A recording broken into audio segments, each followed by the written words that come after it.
Hey, Slater Crusaders, America's the greatest country in the world. Thanks for being here. I just got word that John MacArthur is going to be on the show. We'll tell you when and where and all that good stuff, but very, very excited about that. I want to start here today. We got our special tomorrow. We're going to be talking about Kamala Harris, which is going to be hyper-political, obviously. So I kind of want to take a step back from politics for a couple minutes here and talk about this book. It's called Posterity. I think we have a better... There it is. Boom. It's very good. I bought it a while back. I forgot about it. But it's a great book to pick up if you just have a couple minutes to read something, because it's letters. It's called Posterity, Letters of Great Americans to Their Children. So it's all just very short little letters, very well put together. I just want to share a couple that I picked up the other day, and maybe one of these speaks to you. I just got an email this morning, actually, from someone thanking me for sharing the story of Johnny Kim. Remember Johnny Kim like a week or so ago? He was the Navy SEAL, then Harvard med school doctor, and now astronaut. But we told the whole story of his childhood and how he overcame all that, and there were some really good life lessons there. And this person just thanked me for sharing it and said the timing was perfect for what's going on in my life right now. And that's awesome, right? So there's definitely someone listening right now, could be you, who one of these letters is super relevant for right at this very moment. You needed to hear it today, and you were put here for a reason.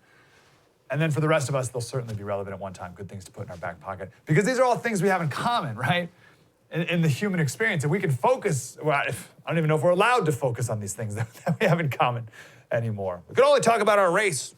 Anyway, we'll start here. Jonathan Edwards, theologian, 1700s, The Great Awakening, Sinners in the Hands of an Angry God. This is his most famous sermon. So he wrote this letter to his 16-year-old daughter, who was away living with some friends. And he says, I hope you're doing well, and I hope you're happy and healthy. And then he said, but my greatest concern is for your soul's good.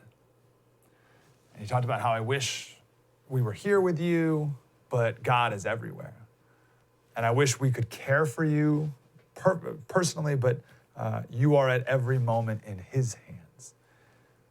And we don't have the gift and comfort of seeing you, but he sees you. And we'd rather we live far apart and you close to God than we physically close to each other and you apart from God, which is a very nice sentiment. But anyway, I like this line a lot. He said at the end, retire often from this vain world and all its bubbles, empty shadows and vain amusements, and converse with God alone. Vain here means useless, and I love the word of bubbles. It's bubbles. Right? All of it's bubbles. Right? They're just things that just disappear. Right? There it is, and then gone. Just get away from those. Retire often from this vain world. Converse with God alone. I think we need that daily reminder. All right, second one. Carl Sandburg, who's a poet. His 10-year-old daughter was diagnosed with epilepsy, and this was at a time when there was no medication to suppress seizures, and it was very scary, very difficult time.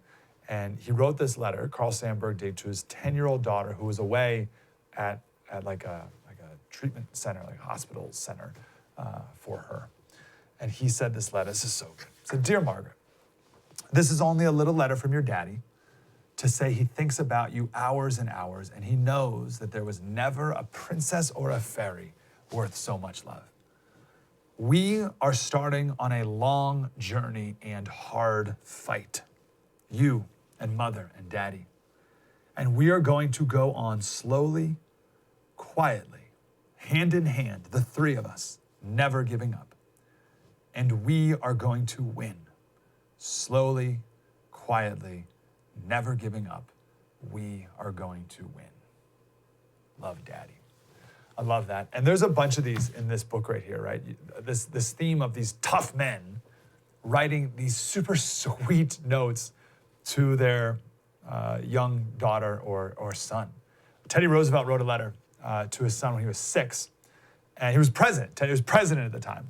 And it's super short, and he just tells a story about how he was horseback riding this morning, and he passed by a rabbit and a turtle.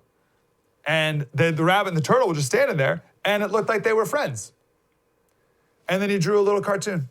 He drew a little rabbit and a little turtle, and that was it. That was the letter to his 6-year-old son. He was the president of the United States at the time. I love that. I love the taking the time. Wow. That was deep and insightful. I want more of that. Like, subscribe, get more.